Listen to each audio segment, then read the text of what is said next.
विलिनीकरणाच्या कोणत्याही चर्चा झालेल्या नव्हत्या असं राष्ट्रवादी म्हणजे अजित पवारांच्या राष्ट्रवादीकडून अनेक नेत्यांनी म्हटलेलं होतं त्यावेळी. नाही, इतरांनी काय म्हटलं होतं मला माहीत नाही. मी एवढंच म्हटलं होतं की चर्चा दादांच्या पातळीवरती पूर्ण केल्या होत्या. दादा आमचे राष्ट्रीय नेते सर्व होते, त्यामुळे त्या संदर्भात चर्चा करण्याचा त्यांचा पूर्णपणाचा अधिकार होता आणि त्या पद्धतीने त्यांच्या चर्चा केल्या.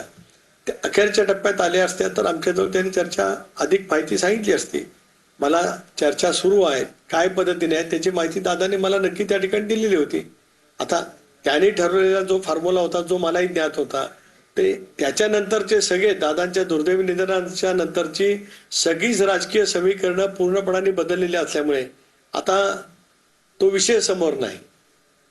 सर, तुमच्या ज्या गाठीभेटी झाल्या विलिनीकरण हा जर वेगळा मुद्दा राहिला तर त्याचा सुरू झालाय, पण तुम्ही जयंत पाटील साहेब असतील किंवा तुम्ही प्रफुल्ल पाटील साहेब तुम्ही ज्या भेटी मुख्यमंत्र्यांसोबत झाल्या त्याच्यामुळे पक्षामध्ये कुठेतरी एक मतभेद झाले किंवा नाराज झाले, नेमकं काय आहे म्हणजे वहिनींना किंवा पारदादांना या गोष्टी माहिती असं बोललं जातं? दोन भाग आहेत. एक तर जयंतराव पाटलांची आणि आमची वर्षा बंगल्यावरती भेट झाली नाही. जयंतराव वर्षा बंगल्यावरती जरूर गेले. त्यांच्या विधानसभा मतदारसंघातील त्यांच्या नगराध्यक्षाच्या अपात्रतेच्या विषयावरती चर्चा करण्यासाठी ते गेले असं त्यांनी स्पष्टपणाने काल माध्यमांशी बोलताना सांगितलं. मी आणि प्रफुल्लबाई एक तर मी गेल्या आठवड्यातच त्यांची वेळ मागितली होती. संसदेचं अधिवेशन सुरू होण्यापूर्वी यापूर्वी महाराष्ट्रामध्ये प्रथा होती की खासदारांना बोलवावं आणि दिल्लीमध्ये असलेले काही प्रश्न असतील तर ते राज्य सरकारचे दिल्लीत असतील तर त्याचा पाठपुरावा करावा. मी माझे जे काही प्रस्ताव आहेत की जे राज्य शासनाकडून दिल्लीकडे जायचे आहेत त्याच्यामध्ये दापोलीमधील पर्यटनाच्या वरती आधारित काही मुद्दे आहेत. त्या खात्याचे मंत्री शेखावत यांच्याकडे पत्रव्यवहार मी आदरणीय अमितभाईंच्या मार्फत केला, पंतप्रधान महोदयाच्या मार्फत केला. ते प्रस्ताव आहेत, इतरही काय प्रस्ताव आहेत त्याच्यासाठी वेळ मागितलेली होती. प्रफुल्लबाईंनी पण वेळ मागितली होती. ते परवा पहाटेच परदेशी गेलेले आहेत, त्याच्यामुळे त्या वेळेलाच मुख्यमंत्र्यांना उपलब्धी होती म्हणून आम्हाला बोलवलं गेलं. त्यामुळे मी कालच सांगितलं पत्रकार परिषदेमध्ये राजकीय भेट असती तर जरूर वहिनींना आम्ही सांगितलं असतं, परंतु जर का भेट राजकीय नसेल तर सांगण्याचं काय प्रत्यय नाही. काल त्याच्यानंतर आमच्या कोर कमिटीची बैठक झाली आणि अनेक बाबींवरती चर्चा केली. SR ची चर्चा केली. स्वर्गीय दादांचा 22 तारखेला जयंती आहे, त्या कार्यक्रमाची चर्चा केली. मुख्यमंत्र्यांची भेट झाली, त्याच्याबद्दलची मला जे काही त्याबद्दलचं सांगायचं होतं ते मी त्या ठिकाणी सांगितलं. त्याच्यामुळे काय राष्ट्राचं काही कारण नाही. वहिनी आमच्या राष्ट्रीय नेते आहेत. जो आदर मला अजितदादांच्या बद्दलचा मनामध्ये होता तोच आदर बहिणींच्या बद्दलचा आमच्या सर्वांच्या मनामध्ये आहे आणि त्यांच्या नेतृत्वाखाली राष्ट्रवादी काँग्रेस पक्ष नेटाने वाटचाल करते आहे. साहेब, आमदार रवी राणा असं म्हणतात की अशक्य राजकारणात अशक्य गोष्टी शक्य झालेल्या आहेत. त्याच पद्धतीने 15 दिवसात दोन्ही राष्ट्रवादी एकत्र येतील आणि कदाचित केंद्रीय मंत्री सुप्रिया सुळे असतील. रवी राणा फार मोठे नेते आहेत, त्याच्यामुळे माझ्यासारख्या छोट्या कार्यकर्त्यांनी त्यांच्यावरती वक्तव्य करणं काय फार योग्य नाही. ते खूप मोठे नेते आहेत. पुढील 1.5 महिन्यामध्ये महाराष्ट्रात काय आणि राज्यामध्ये आणि केंद्रामध्ये सुद्धा मुख्य फेरबदल होतील आणि त्याच अनुषंगाने फडणवीस आणि शिंदे साहेबांच्या दिल्ली वारी सुरू झाल्याची चर्चा पाहायला मिळते. काय सांगताल? शिंदे साहेब दिल्लीला नियमितपणाने त्यांच्या खासदारांच्या प्रश्नाच्यासाठी केंद्र सरकारकडे त्यांच्याकडे जे महत्वाचे विभाग आहेत नगर विकास, गृहनिर्माण, रस्ते विकास महामंडळ या निमित्ताने जात असतात.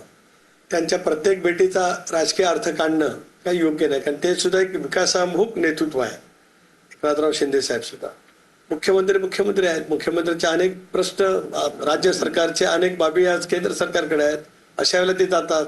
भारतीय जनता पक्षाचं शिस्त नेतृत्व दिल्लीमध्ये आहे, त्यानिमित्ताने जातात. आता काल आज मुख्यमंत्री दिल्लीत गेलेत काय मला माहित नाही, मी रत्नागिरीत आहे. पण साहेब याचे राजकारणात मोठे बदल पाहायला मिळतील 1.5 महिन्यामध्ये. एक तर 20 तारखेपासून म्हणजे सोमवारपासून संसदेचं 3 आठवड्याचं अधिवेशन आहे. ज्या अधिवेशनामध्ये कदाचित हे बिल येण्याची शक्यता नाकारता येत नाही. त्यामुळे आज सर्वांचं लक्ष किंवा आम्हा NDA मधल्या सहभागी वितरणाचं अधिक लक्ष अधिवेशनावरती आहे आणि येणाऱ्या त्या विधेयकाच्या वरती आहे. त्यामुळे मग 1.5 महिन्यामध्ये नेमक्या काय घडामोडी आहेत काळाच्या मुद्रात कुठे दडलेले असतील तर कदाचित स्वातंत्र्य दिनाच्या नंतर तुम्ही 1.5 महिना म्हटल्याच्या नंतर 15 ऑगस्टचा स्वातंत्र्य दिन होईल. लाल किल्ल्यावरून पंतप्रधान महोदयांचं देशाला उद्देशून भाषण होईल. पुढच्या वर्षाचा संकल्प पंतप्रधान महोदय त्या ठिकाणी करतील. त्यानंतर काय उलाढाले असतील तर तुम्हाला माहिती असतील तर आम्ही सांगू. असू शकतात नसूही शकतात. पण साहेब कसं आहे, आता करता आणि करणं म्हणजे तुम्ही जर ह्या गोष्टी म्हटला की राजकीय भेटी नाहीये, तर आता जर राजकारण पाहता याच्यावरती किती विश्वास ठेवायचा जनतेनं सगळ्या राज्यात लक्ष तुमच्याकडे आणि तिकडे केंद्रात लक्ष अमित भाई शहांकडे. नाही, माझ्याकडे राज्यात लक्ष असते इतका मी मोठा नाही. पण एक खरं आहे की या सगळ्या प्रक्रियेमध्ये एक प्रदेश राष्ट्रवादी काँग्रेस पक्षाचा अध्यक्ष म्हणून आणि स्वर्गीय अजितदादांचा सहकारी म्हणून काय भूमिका करावी लागत असते. ते मी नेटाने पक्षाच्या हिताच्या दृष्टिकोनातून आमचे विधिमंडळातील सहकारी आमदार त्यांच्या विकासाच्या प्रश्नाच्या दृष्टिकोनातून सतर्कपणाने ती माझी भूमिका मी सतत घेत असतो. सर तुम्ही म्हणजे शेवटचा प्रश्न म्हणजे जरी तुम्ही म्हटला की गाठीभेटी या प्रत्येक राजकीय अर्थ काढू नये, मग असं म्हटलं की करता आणि करणे या सगळ्या गोष्टी म्हणजे राज्यातल्या राजकारणात सगळं बघितलं तर तसं काही आलबेल नाही असं काही आपण गॅरंटेड देऊ शकत नाही. त्याच्यामुळे तुम्ही ज्या गोष्टी नाकारला की विलिनीकरण असेल किंवा कुठल्याही इतर राजकीय चर्चा सगळं ते ठामपणे आता आपण म्हणू शकतो जनतेसाठी म्हणून की असं काहीच होणार नाही. एक असं आहे की राजकारण प्रभावित आहे. एक या क्षणाला त्याची चर्चा नाही, पण कधी चर्चा कुठल्या केव्हा येऊ शकतील याचा अंदाज मी आज करू शकत नाही. मला आज विचाराल तर आज तशी कुठेही दुसरशी शक्यता नाही. पण गतिमान राजकारणामध्ये अनेक बाबी आहेत.